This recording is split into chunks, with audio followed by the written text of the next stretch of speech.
Hi, I'm Krishna Mandian from Hospital Management Asia 2015, and I'm coming to you from Yangon, Myanmar. Today, I'm with Ms. Karen Campbell, who is the Trade Commissioner at NZTE. Hi, Ms. Campbell. It's very nice to have you here. Hi, thank you.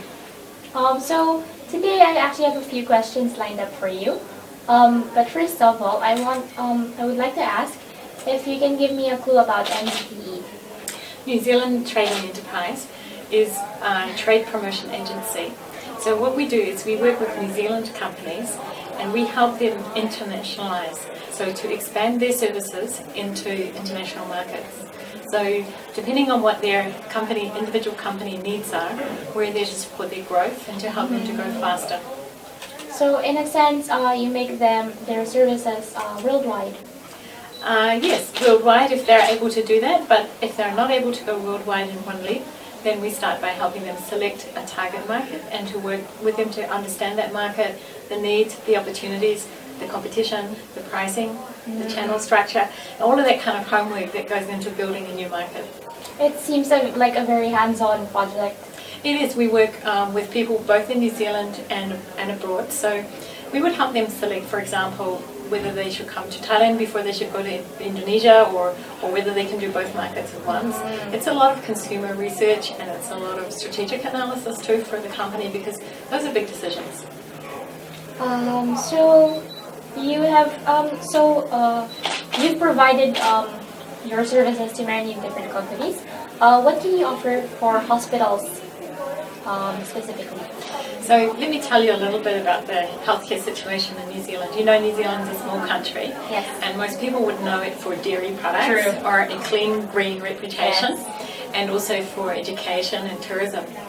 What people don't perhaps know is that because it's a small country and people are distributed throughout the whole country, it's given rise to a really interesting healthcare sector.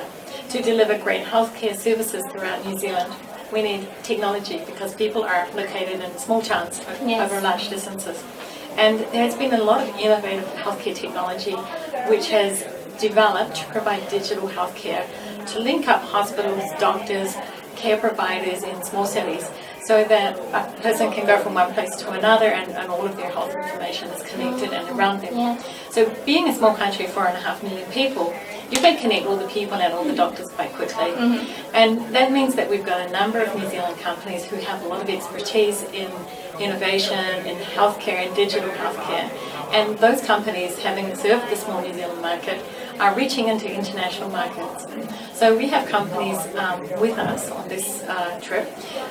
Companies like Orion, for example, that do hospital information systems, or companies like Hotel that does business intelligence and profitability analysis, Precept, which is doing smart ICU care solutions. So they're bringing all of the data which is happening in the ICU into a single dashboard so that people can see it more and understand it more easily.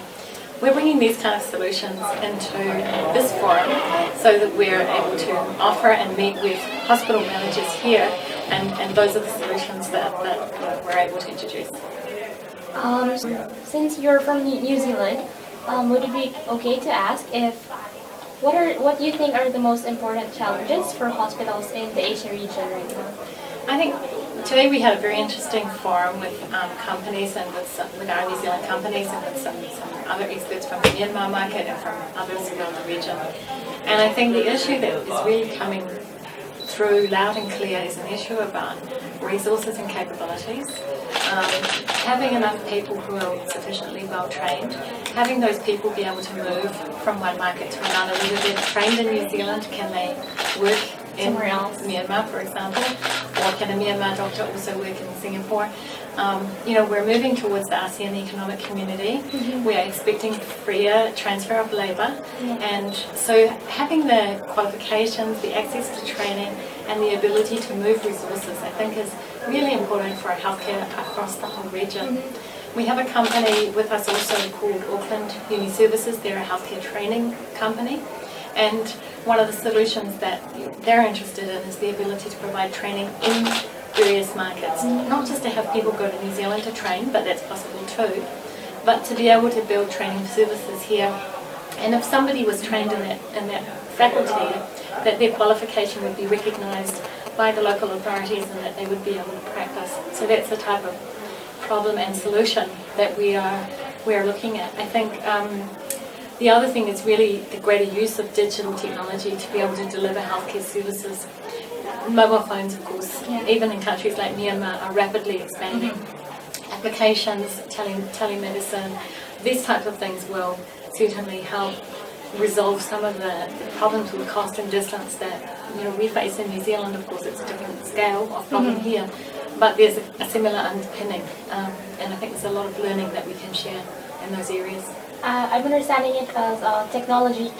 Through technology, they can also share their knowledge and expertise, even without being in that country or area specifically. Absolutely, and again, today's discussion we were talking about services already existing in Myanmar, like telemedicine, where imaging of maybe X-ray or scans of some sort is being read and diagnosed by doctors in other countries, Singapore, the United States, and then the reporting is being sent back here within an hour.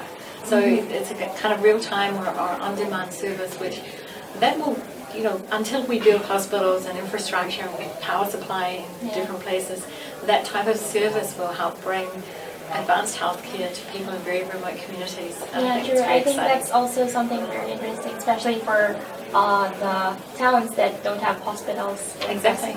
Exactly. So even if they have a doctor in the town and the doctor can connect to another person, then they can get good interpretation. Care. Yeah. Yes, absolutely. Well, thank you so much for your time, and it's been very interesting learning about your company and what you can offer.